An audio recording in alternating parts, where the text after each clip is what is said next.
तो जो सूचना देगा, जो गोपनीय सूचना देगा फोन करके कि देखिए यहाँ पे अवैध खनन हो रहा है, ये ट्रक मतलब अवैध ट्रैक्टर है या अवैध ट्रक बालू लेके जा रहा है, ये सूचना है। तो ट्रैक्टर की अगर सूचना देगा तो 5,000 रुपये सूचना देने वाले को गोपनीय रखी जाएगी, लेकिन 5,000 रुपये दिया जाएगा। और जो बड़े वाहन है, जो ट्रक है, उसमें 10,000 रुपये उसको सूचना के लिए दी जाएगी। तो ये गोपनीय सूचना देंगे।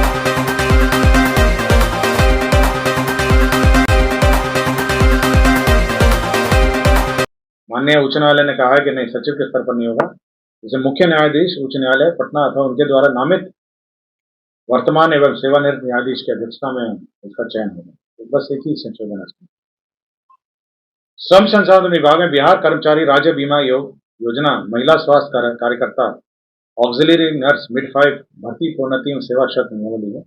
आपको यह याद होगा जो लेबर डिपार्टमेंट में जो ईएसआई हॉस्पिटल है, लेबर डिपार्टमेंट कार्य करता है, उसमें जो स्वास्थ्य कार्यकर्ता हैं ऑक्सिलरी नर्स और मिडवाइफ है, उनकी सेवा शर्त जो मेडिकल डिपार्टमेंट में सेवा शर्त है उसी के अनुरूप कर दी गई है। योजना एवं विकास विभाग में बिहार अवर सांख्यिकी संवर्ग नियमावली 2024 स्वीकृति दी गई है। पूर्व में ये योजना, ये सेवा नियमावली बनाई गई थी, जिसको माननीय उच्च न्यायालय ने सेट असाइड किया है।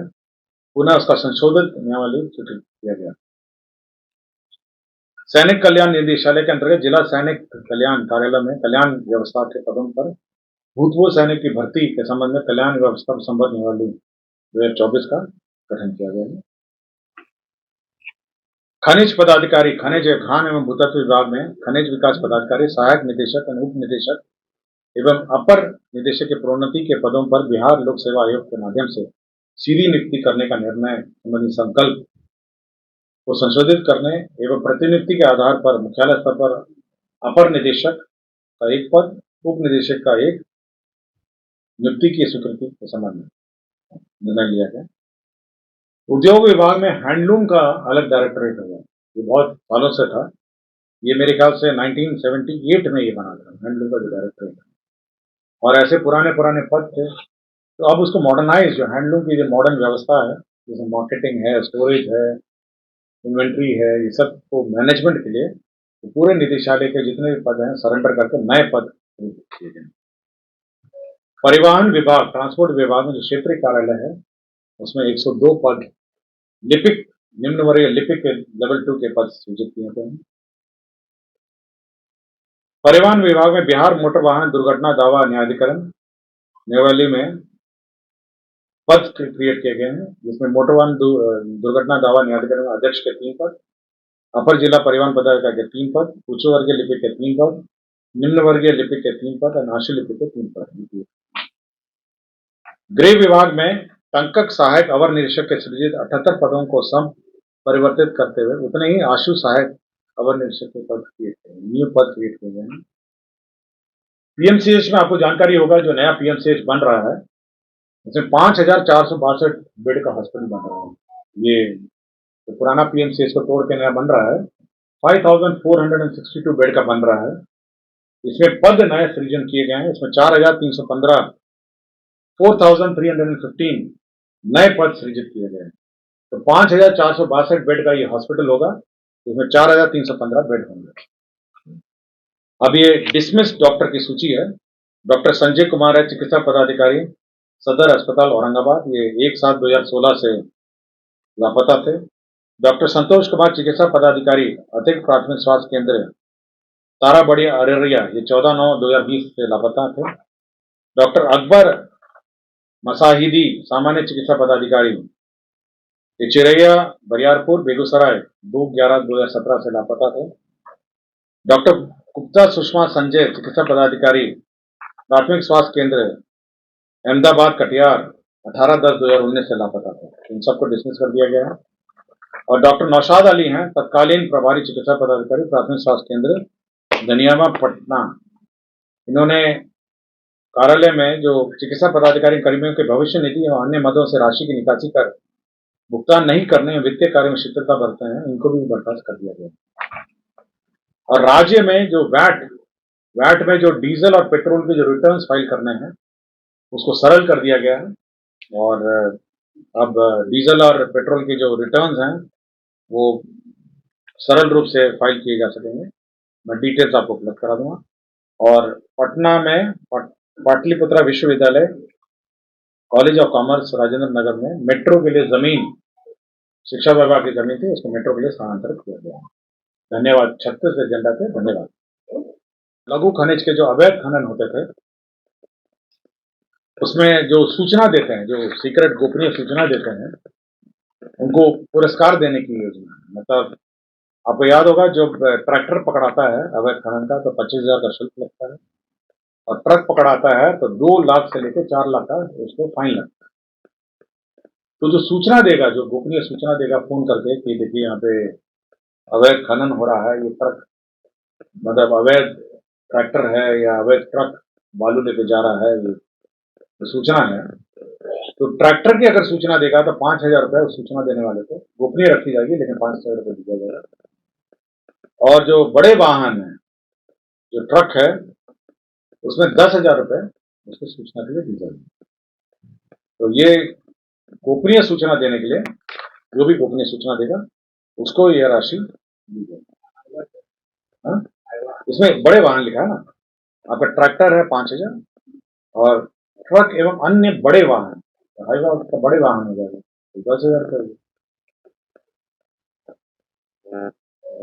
स्वास्थ्य विभाग ने विधानमंडल के जो सदस्य हैं, जो विधानमंडल के राज्य के सरकारी पदाधिकारी, कर्मियों, न्यायिक सेवा सहित के आश्रित को चिकित्सा प्रतिपूर्ति में आश्रितों की परिभाषा, उम्र सीमा और आश्रितों की आय निर्धारित किया। इसमें क्या किया है कि जो मेडिकल रिइंबर्समेंट में किसको मिलेगा और कौन आश्रित माने जाएंगे, ये सरकार ने डिफाइन किया। ये बार बार ही कंफ्यूजन रहता है। ये विधानमंडल का, राज्य के सरकारी पदाधिकारी, कर्मी, न्यायिक सेवा सहित और आश्रित लोग, किस किस को मिले। तो आश्रित का जो डेफिनेशन है उसका ये है कि विधानमंडल के सदस्य, राज्य के सरकारी पदाधिकारी, कर्मी, न्यायिक सेवा सहित कि माता पिता, सौतेले माता पिता को छोड़ के पत्नी, पति, पुत्र, पुत्री, सौतेले संतान सहित नाबालिग भाई एवं अविवाहित बहन, यही डेफिनेशन है आश्रित का। मैं फिर से पढ़ देता हूं, ये इसका डेफिनेशन क्लियर हो गया। 30 वर्ष की आयु निर्धारित है। यदि वो विवाह कर लेता है या नौकरी में हो जाता है, जो पहले हो, पुत्र के केस में, पुत्री के केस में है, आयु सीमा का विचार किए बिना उसके द्वारा उपार्जन शुरू किए जाने, अगर नौकरी लगने या उसके विवाह हो जाने तक, उसमें जो भी पहले हो, मतलब उसमें लड़की में उम्र सीमा नहीं, अगर वो अनमैरिड रह जाती है, नौकरी नहीं करती, उसकी उम्र सीमा नहीं। तीसरा है किसी तरह की स्थायी अशक्तता से पीड़ित पुत्र पुत्री, शारीरिक या मानसिक, आयु सीमा पर विचार किए बिना तथा वैवाहिक स्थिति के होते हुए भी आश्रित माना जाएगा। और इवन अगर मैरिड हो तो उसको आश्रित माना जाएगा। दिव्यांग पति, आश्रित तलाकशुदा पति द्वारा परित्यक्ता या उससे अलग हुई पुत्रियां, विधवा पुत्रियां, पति द्वारा परित्यक्ता। इसमें जो मुख्यमंत्री ग्राम परिवहन योजना सभी ग्राम पंचायतों में परिवहन सुविधा उपलब्ध कराने के लिए योजना थी, इसको फिर 2025-26 के लिए एक्सटेंड कर दिया है। इसका लक्ष्य जो है, शेष लक्ष्य 12,500, और जो बची हुई राशि है उसका व्यय करने के लिए भी स्वीकृति दी है। तो ये मुख्यमंत्री परिवहन योजना जो है ये इस साल भी एक्सटेंड किया।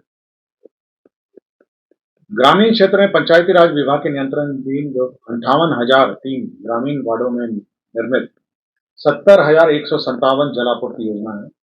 आपको याद होगा कि राज्य सरकार ने जो पंचायत द्वारा निर्मित जलापूर्ति योजनाएं थी उसको पीएचईडी को ट्रांसफर कर दिया था। आपको याद होगा, ये जिसमें पहले 2 भाग में बने थे जलापूर्ति योजना, एक पीएचईडी बनाया था और एक ग्रामीण जो पंचायती राज विभाग और पंचायती राज संस्थाओं के माध्यम से बना था। तो अब सारे जितने भी पेयजल योजनाएं हैं ग्रामीण, अब उसका संचालन जो है लोक स्वास्थ्य अभियंत्रण विभाग का भी। तो जो पंचायती राज से जो गए थे, पीएचडी का तो अपना मेंटेनेंस और रिपेयर की व्यवस्था थी, लेकिन जो पंचायत की जो योजनाएं हैं उसका मरम्मती और उसका मेंटेनेंस अब PhD करेंगे, और इसी के लिए 1,08,372 रुपये प्रति यूनिट होगा, जो रिपेयर का कॉस्ट है, और 3,611 करोड़ 45,33,000 रुपये इस पर व्यय होगा, मतलब वार्षिक व्यय है, और ये कुल 70,157 योजना है। तो ये इसमें जो स्टेट फाइनेंस की राशि भी है, उसमें सेंट्रल जो भारत सरकार जो पंचायती राज संस्थाओं को जो फाइनेंस कमीशन में राशि है वो भी है, और इसके अतिरिक्त जो राशि बच जाएगी वो राज्य सरकार देगी। तो प्रत्येक यूनिट में 1,08,372 रुपये, हाँ, प्रति वर्ष, एवरी ईयर 1,08,372 रुपीज का व्यय होगा, और